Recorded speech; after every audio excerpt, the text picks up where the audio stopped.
Each day, just before dawn, countless Hindus rise and take a bath. Most live in India, but they also are in places as distant as Singapore and Washington, D.C. Their early morning bath cleanses not only their bodies, but their spirits as well. Many more Hindus proceed with a ritual known as a puja. This is an act of worship during which they burn incense and make offerings of flowers, fruits, milk or sweets to a statue or a picture of one among the hundreds of Hindu gods, goddesses or spirits. Some may undertake the system of exercise known as yoga.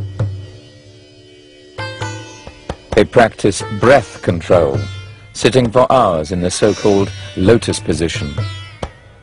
Hinduism embraces a wide variety of beliefs and practices. Indeed, some Hindu doctrines and practices seem almost to contradict one another, as the very old mixes with the very new. The Sanskrit word Veda most generally means truth or knowledge, and it is related to the English word wit, but the word Veda is most often used specifically to refer to ancient Hindu scriptures. The earliest portions of the Vedic library are organized into 4 separate collections of verse called Samhitas. The Rig Samhita alone contains over 1,000 separate hymns, with more than 10,000 verses divided into 10 books. According to the Hindu belief, inspired sages, known as rishis, heard these verses directly from the gods. Each of these religious poems usually addresses one of the Vedic gods or goddesses or spirits, each of whom represents natural forces such as the sun, the moon, and the wind. The god mentioned most often is Indra, who resembles Zeus of Greek mythology. Many poems in the Rig Samhita honor Indra's majesty and power. I praise the most heroic Indra, whose mighty work separated the earth from the sky. Indra drives the sun like a swift chariot to bring him here to his worshippers. Like a river, he is always active and never rests. He destroys the darkness with light. In ancient Hindu worship and sacrifice, the 1,028 hymns of the Rig Veda were chanted during religious ceremonies. Some of those verses are still recited at weddings, funerals, and initiation rites.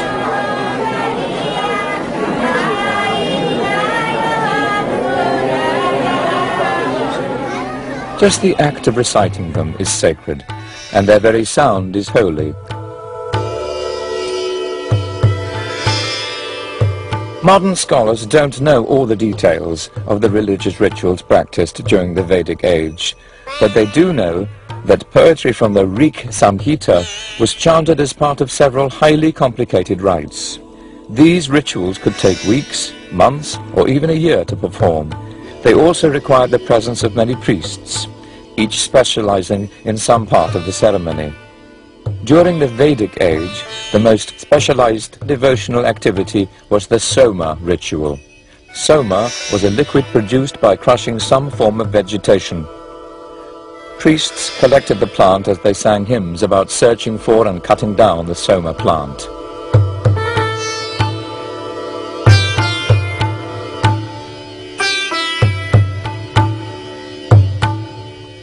The Brahmanas, which were composed somewhere between the years 1000 and 800 BCE, adopt almost a shrill tone in defending both the importance of rituals and the practice of giving many gifts to the priests who perform them.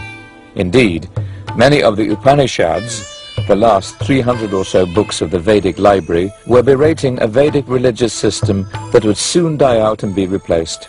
In fact, the earliest Vedic texts never mention the belief and practices that a modern person usually associates with Hinduism. The Samhitas indicated that ancient Indians ate beef, but over the centuries the cow became a sacred animal, a symbol of the earth's fertility. Eating beef became a sin. The first Vedas described an afterlife, Later, the Upanishads introduced a different idea: reincarnation.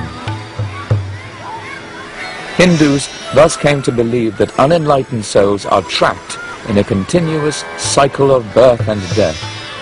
Moksha, freedom from the painful cycle of rebirth and redeath, became the goal of those who focused their efforts on meditation and self-discipline. Vedic beliefs and practices probably were eclipsed by religious revolts against the dominance of priests and their elaborate rituals. The religious traditions of Jainism and Buddhism, which both had begun in the 6th century BCE, would become the most famous of these protest movements. Buddhism and Jainism was in part, at this time period, a reaction against the caste system. Caste system is comprised of 4 levels, which is the Brahmins, which are the priests, the Kshatriyas, which are the warriors, the Vaishyas, which are the laborers, and the Shudras, which are the untouchables. Now, these castes were strict, and you could not pass easily between castes. If you were a woman, you could pass, but through marriage. But if you were a male, you were stuck to your caste. You were born into a caste, and you had to follow the behavior of that caste. Brahmins were in charge of these rituals. And if not Brahmins, then the higher castes were in charge of these rituals. So this ritual obsession created large segments of the population that were alienated, totally alienated from any spirituality, religious belief, because they couldn't really partake in these rituals. They might be able to employ a Brahmin to do these rituals, but they really weren't partaking in the rituals themselves. They were alienated from them. So this is one reason why Buddhism and Jainism developed. It was a reaction against this caste and ritual extremism. Philosophical and ethical doctrines of the Jains and Buddhists changed the character of Hinduism. The Vedic rituals gradually faded into the background after the 6th century BCE, and a new era in the development of Hinduism began.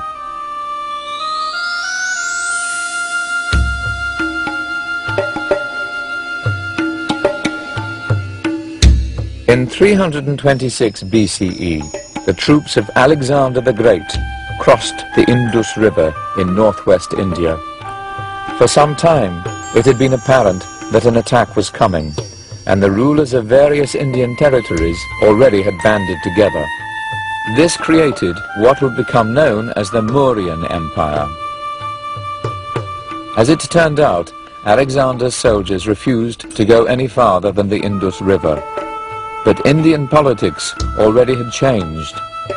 In about 250 BCE, Ashoka became emperor of the Mauryan dynasty. He expanded the empire through fierce wars of conquest, during which hundreds of thousands died. Ashoka sickened of the bloodshed and turned to the Buddhist faiths for consolation.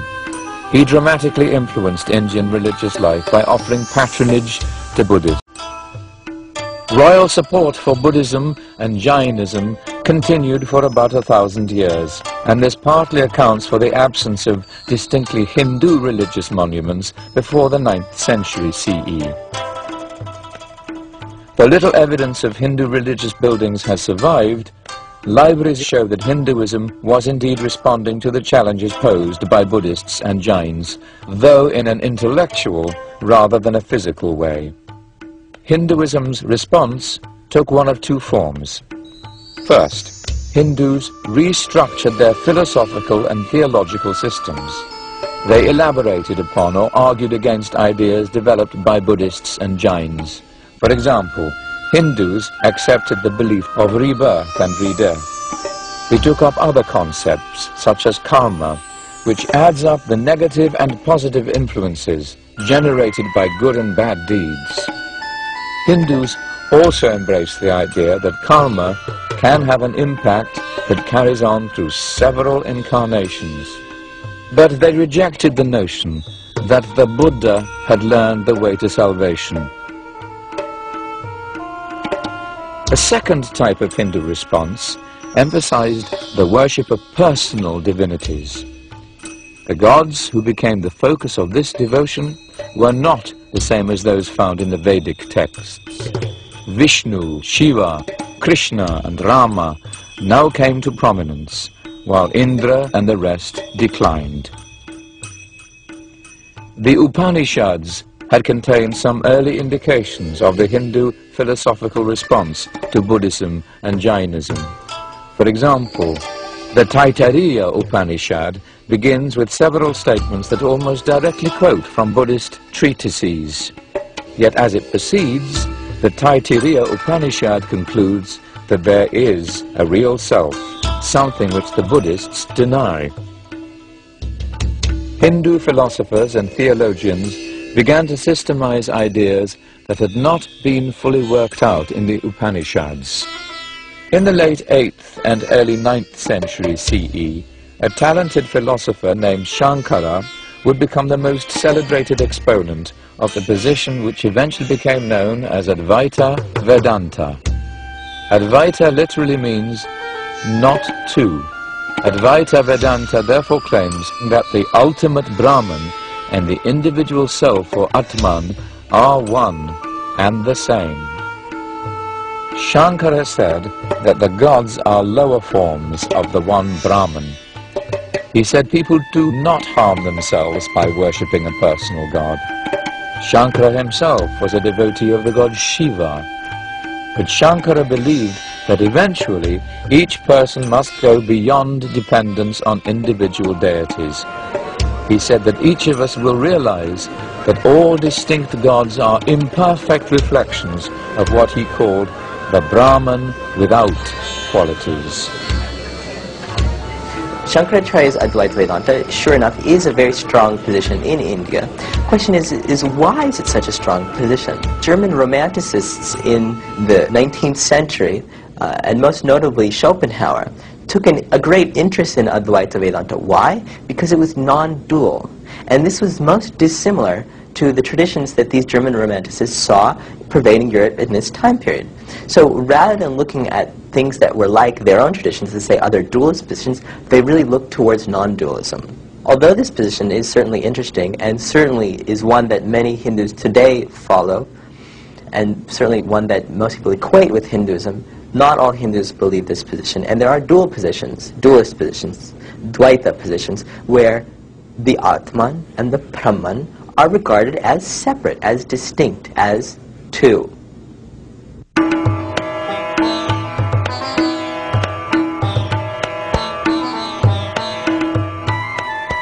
The early centuries of the Common Era saw an enormous burst of creative energy in India. There were plays, poetry, stories, and many other forms of literature that expressed this new creativity within Hindu civilization. Two works came to have both literary and religious significance. One was an epic poem called the Mahabharata. A rough translation of the title Mahabharata might be the great book of the Bharatas. Bharat was the ancestor of two royal families, the Kauravas and the Pandavas. 5 Pandava princes have gambled away their right to rule in a dice game. The Kauravas won the kingdom, which was to be returned to the Pandavas after a span of 13 years. But in the 13th year, the Kauravas did not fulfill their promise. The result was the great Bharata War. Some 18 chapters of the Mahabharata had become sacred scripture in their own right. These 18 chapters are known collectively as the Bhagavad Gita, which means the Song of God. The Gita is a dialogue between a Pandava prince, Arjuna, and his chariot driver, who is the Hindu god Krishna in human form. Krishna instructs Arjuna about the nature of reality. At one point, Arjuna looks across the battlefield towards the Kaurava army. In the opposing ranks, he sees his cousins, an old teacher, and other friends. He's filled with dread and remorse at the thought of having to kill them. Throughout the Gita, Krishna listens patiently as Arjuna frets about the potential consequences of such murderous actions. Krishna refutes each of Arjuna's objections, and he reveals that he is truly God. The warrior Arjuna soon learns that Krishna decrees the course of every event, and Krishna tells Arjuna that his divinely established duty is to fight. We must not forget that Arjuna is a warrior. He's born as a warrior. And Krishna is merely suggesting to him that he should follow his swadharma, his nature, his self-nature, which is as a kshatriya, as a warrior, to fight, regardless of his relationship with his opponents. So, for that matter, for Arjuna to do otherwise, for example, to follow the swadharma, the nature of a Brahmin, another caste, a priest caste, he would be doing the worst thing possible. Arjuna is a warrior's swadharma duty is to fight. Arjuna must fight. Krishna declares that no evil karma will arise as long as Arjuna focuses on the task itself and performs it without a desire for self-gain. As Krishna says to Arjuna, "These bodies come to an end, but the scriptures declare the eternity of the soul, which is indestructible and unfathomable. Therefore fight, O son of Bharata. Those who believe themselves killers and those who think that they are really slain do not truly understand. They are neither killers nor are they killed." Hindu civilization has a very long history. Its more literate and educated members have a tendency to preserve older cultural forms. They accept newer ones as nothing more than extensions of the previous system. New forms and new ideas simply add more layers of culture, coexisting with the older beliefs and customs. Some observers have mistaken this persistence of older forms for changelessness and stagnation, but it also provides a sense of permanence, while at the same time accommodating massive change. The Hindu religion doesn't have any specific founder. Like there's many beliefs that are inherent in the tradition. Some people take a devotional belief towards the Supreme. Some follow the path of jnana, which is a path of knowledge or recognition. There's many different approaches. There's karma yoga, which is the path of selfless service. All these things. So almost any tradition or any belief that's followed, it has some parallel in the Hindu tradition. The symbol may be slightly different, but what it represents is paralleled in the Hindu tradition. In India, you might be in a house where there's 3 or 4 people, and each one could be approaching the Supreme in a different way. In fact, the house may even have a Christian living there, and someone else in the house may be a Hindu living in the same house. And they all have respect and honor each other. Because the whole foundation of Hinduism is that it's one God that appears in many ways. In another category of books, called the Dharma Shastras, or law books, the priestly or Brahmanical writers of India described life as a series of logical categories. For instance, they neatly divided a male's life, though not a woman's life, into stages. In youth, the boy should be a student who learns the Vedas from a wise older teacher. Then he should become a householder who takes responsibility for reproducing and preserving the material world. An aging man should gradually move away from the things of this world. While the laws of Manu advocate strict celibacy for young men, another Hindu text from the early centuries CE, the Kama Sutra, offers instruction on the various ways that mature men and women can enjoy the physical pleasures of love. The Kama Sutra has become a famous or even infamous sex manual. The Kama Sutra goes on to describe in somewhat metaphoric language an amazing number of techniques for making love. There might seem to be a contradiction here between the enjoyment of the body and cultivation of the soul. But we should remember that Hindus believe different forms of behavior are appropriate to different stages of life. The student should be celibate, and the householder should be involved in physical passion. This approach seems to put things in their appropriate place. Such attempts to include every human possibility in their system has led some people to speak of Hinduism as a way of life, rather than a religion in the usual European and American sense. Yet another dimension of the Hindu way of life emerged in what might be called the early Middle Ages of India. This new dimension was a highly developed system of astrology, and it has continued to be an important part of Hindu life. Lengthy manuals on the subject became widely available, and the sidewalk astrologer became an important figure in every village and town. For important tasks, such as arranging a marriage, the horoscopes of both bride and groom received careful scrutiny. Horoscopes were also consulted to choose the most auspicious day for the wedding. In this way, the stars, the phases of the moon, the days of the month, and the hours of the day all figure prominently in the lives of ordinary Hindus. Astrology thus joins water as one of the common practical elements of Hinduism. Hindus, Jews, Christians and Muslims all use water, both physically and symbolically, as a purifying substance. Christians experience new life through baptism. Muslims must wash before they pray in order to purify themselves. Likewise, Hindus look upon bathing as an act that removes any form of pollution, and it is one of the reasons that most Hindus bathe every morning. Hindus consider the Ganges River in northern India to be the purest water in the world. Many Hindus believe that bathing in the Ganges River removes all sin. Older people sometimes choose to spend their last days on its banks, especially in one of the holy cities through which the river flows. After they die, they will be cremated and their ashes set afloat on the river.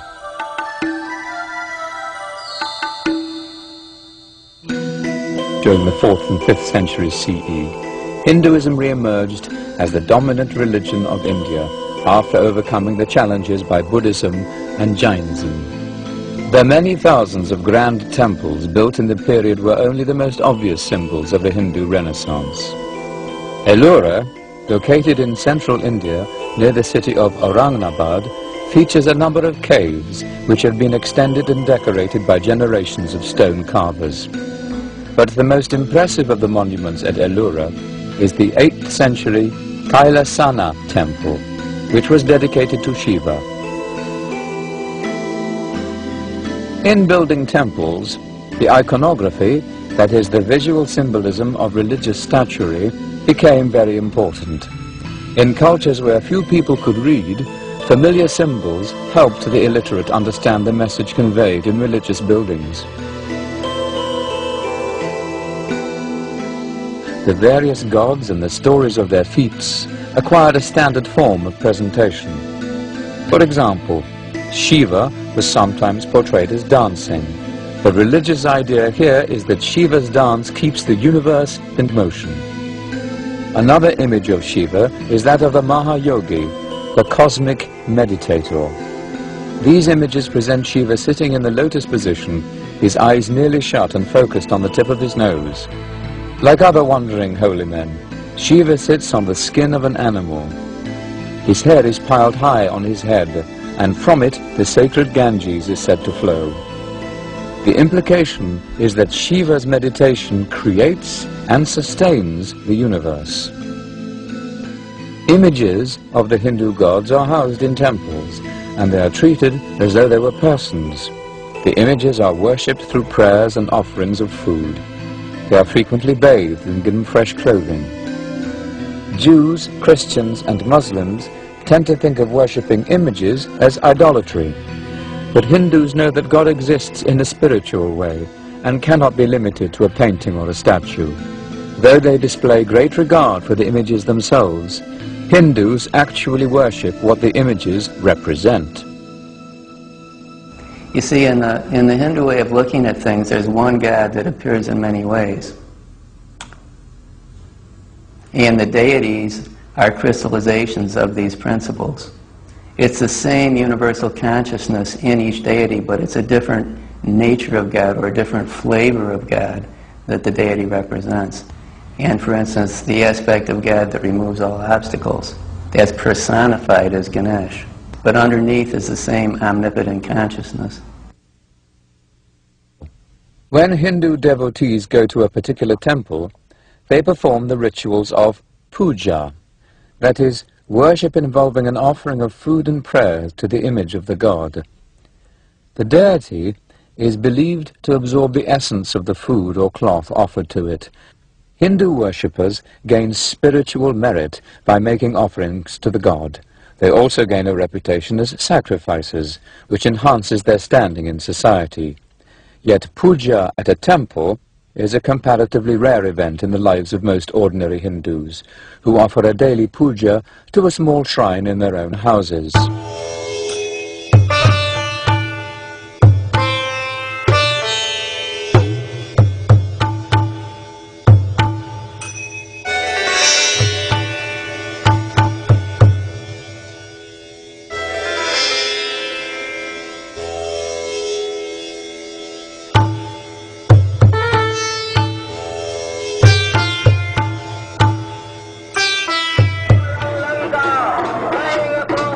Hinduism does not have a specific Lord's Day or Sabbath as Jews and Christians do, though Hindus do have frequent festivals to celebrate one or another god.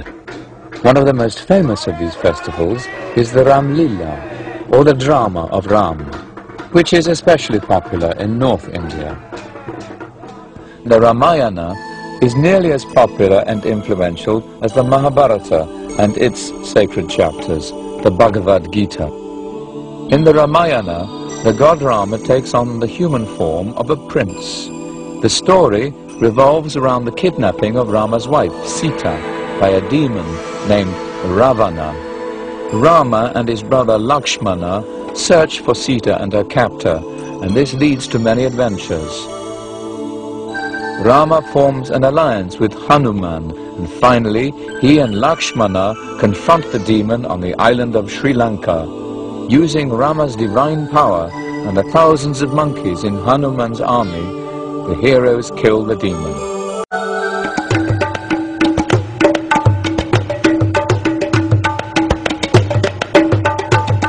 During Ram Lila, neighborhood associations sponsor a series of activities stretching over a week. Each night will feature performances by the neighborhood association to tell the story of the Ramayana. These plays give local amateur actors a chance to display their skills.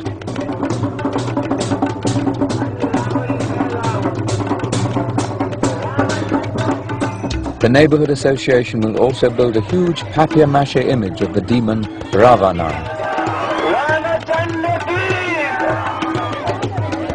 The culmination of the festival comes when this demon is set on fire.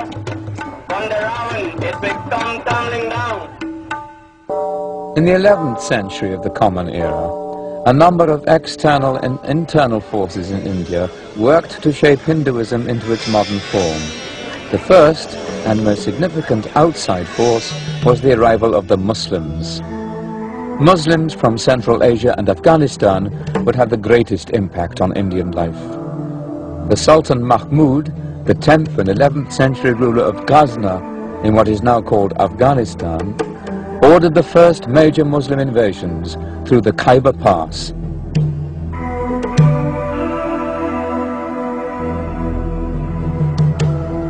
His primary motives were apparently economic. Mahmud wanted to turn his capital city, Ghazna, into one of the greatest cities of the Islamic world. He tried to attract all the leading poets, literary figures and scholars to his court, but that required more money than the kingdom produced. Mahmud therefore looked to the temples of neighboring India. Their treasuries were bulging with precious stones. Mahmud coveted the gold and silver objects, which in his eyes were dedicated to idolatry. This provided an excellent chance to combine sheer greed with religious zeal, and Muslim armies began to enter India on a regular basis. Mahmud of Ghazna was the first in a long line of Muslim conquerors and immigrants who came to India from Central Asia, Iran and Afghanistan. All of these came to make their fortunes in India. Islam became important in India, and it influenced Hinduism in two ways. First, Islam's mysticism sometimes blended with Indian mysticism, and its monotheism sharpened Hinduism's monotheistic tendencies. Second, most Hindus rejected Islam, and through their negative reaction, they strengthened their own Hindu religious beliefs.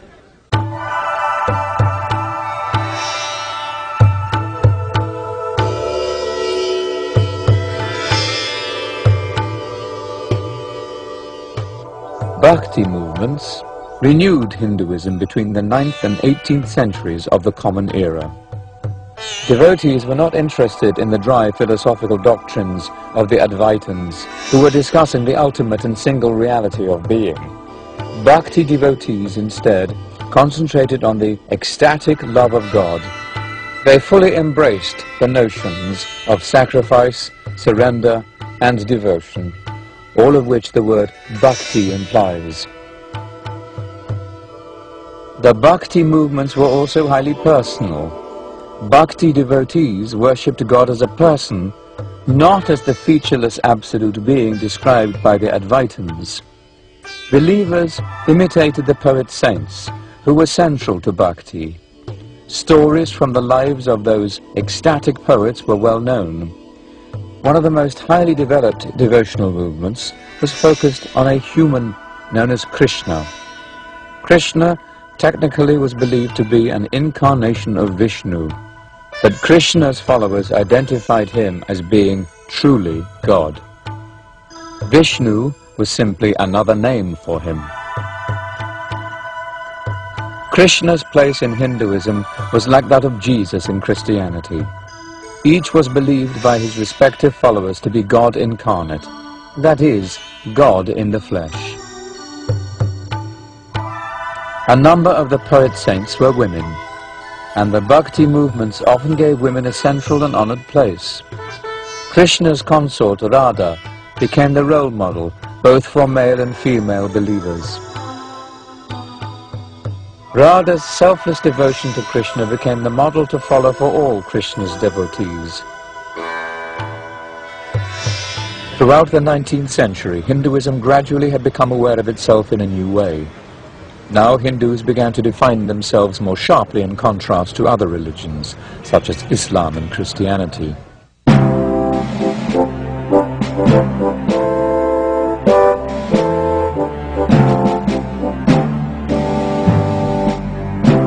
When they arrived in India during the early 17th century, British merchants sought trade concessions from the Mughal emperors who were Muslims.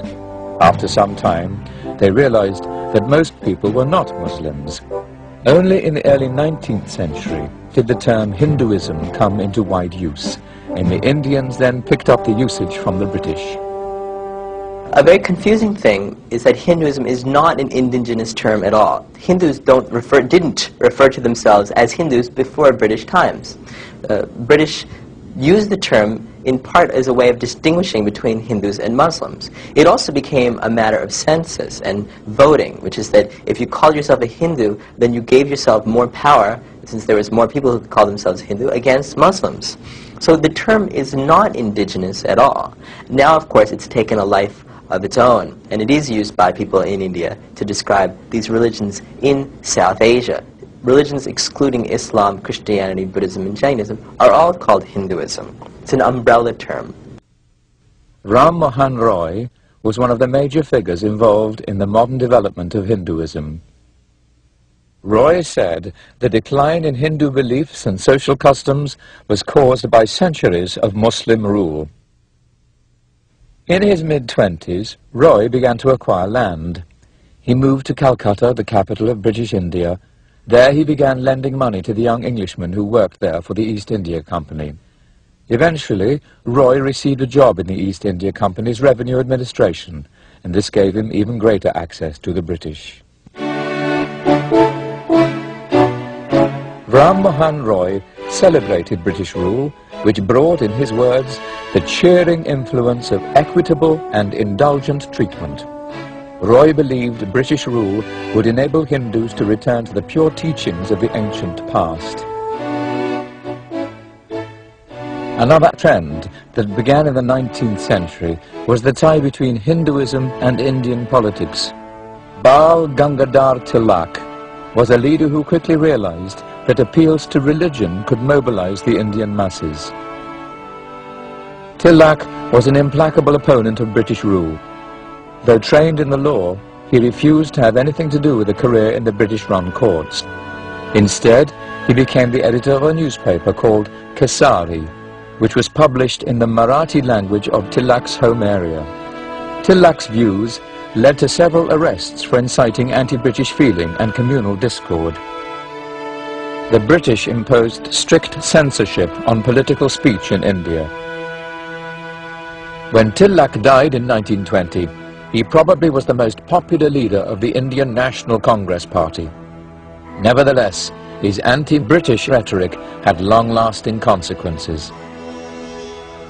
Mohandas K. Gandhi was born in the tiny native state of Porbandar in Gujarat on India's west coast.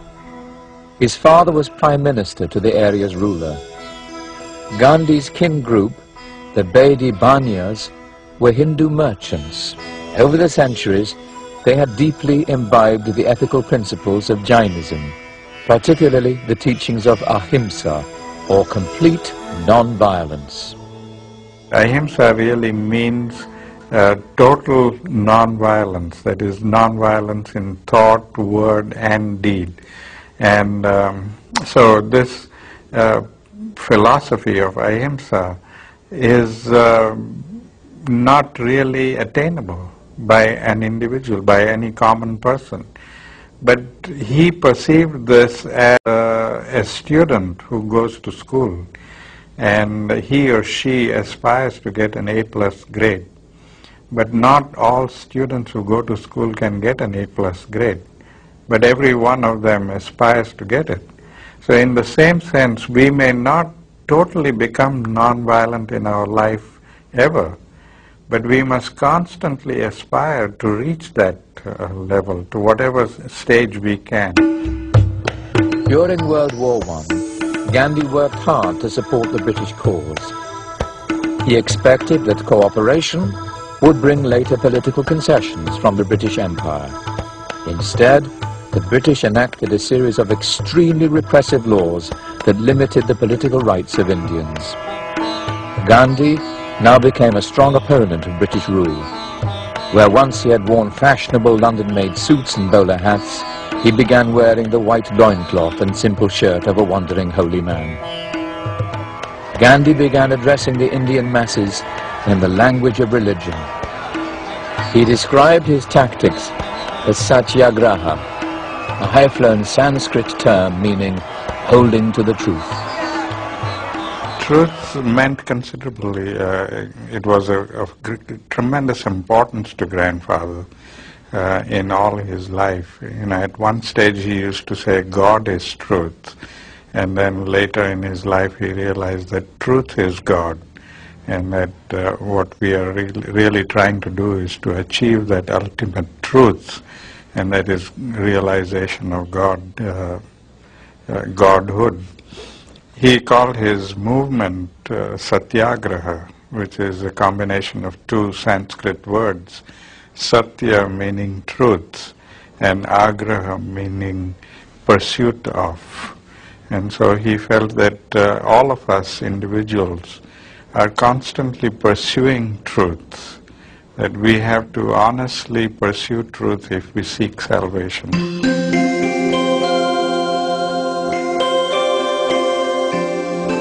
Gandhi had learned much from B.G. Tilak about using religion to move the Indian masses. Yet in contrast to Tilak's praise for violent political acts, Gandhi emphasized the tolerant and all-inclusive character of Hinduism. Gandhi became known while he lived as Mahatma, a title meaning great soul. As Mahatma, he tried to bring non-Hindus into the independence movement. He came to realize that India was made up of so many different religions. The very substantial Muslim population, a very substantial Christian population, and people who believed in many other religions and the tribal religions. So it was a conglomeration of many different religious faiths, and we couldn't wish them away. We couldn't declare India to be a Hindu country and forget the rest of the people there. It had to survive as a secular country which would give equal opportunities and equal rights to all the different religions and people who believed in those different religions.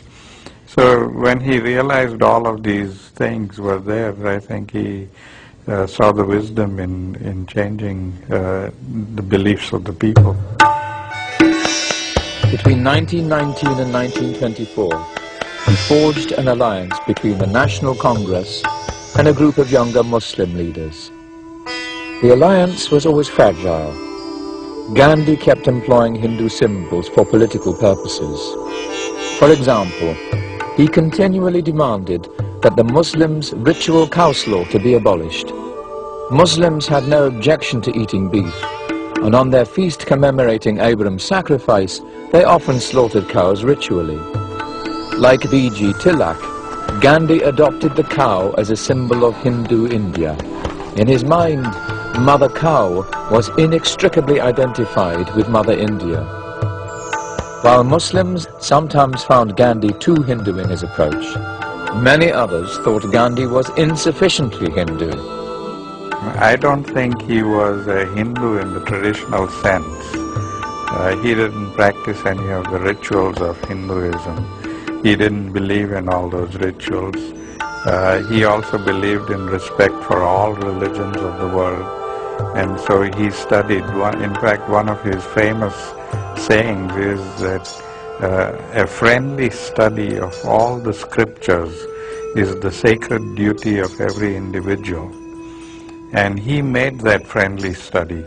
He studied the Bible, he studied the Old Testament, he studied the Quran and everything. So he studied all of these scriptures, and he took from each one of them what he thought was useful in his own personal life and incorporated that in his lifestyle. So he was able to show respect to all different religions and incorporate from that what he found useful.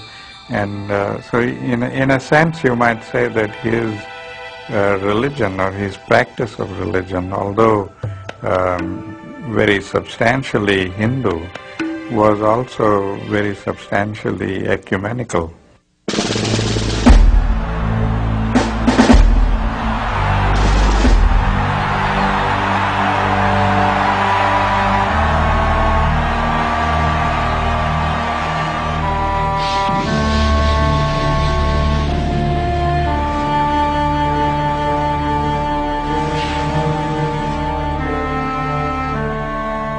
After World War II, British India was divided.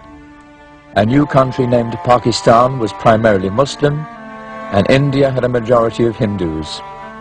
Many millions of Muslims remained in India, and Gandhi tried hard to heal the breach between Muslims and Hindus. People began to mock the Mahatma, calling him Muhammad Gandhi.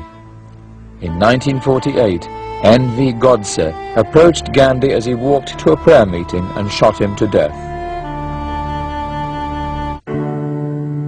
As we can see, a debate continues within Hinduism itself over the character of the religion. Hinduism is not simply a living faith, it is also a lively faith, and a wide variety of beliefs and practices coexist within it. After almost 40 centuries, Hinduism is still in the making. No single version of it has completely dictated Hindu doctrines and values. Perhaps most remarkable of all is that a continuous religious tradition has survived and adapted over this long period. It is one of the oldest religions in the world. Despite the stresses and strains that it has endured, nearly 1 billion individuals in one way or another identify themselves as Hindus.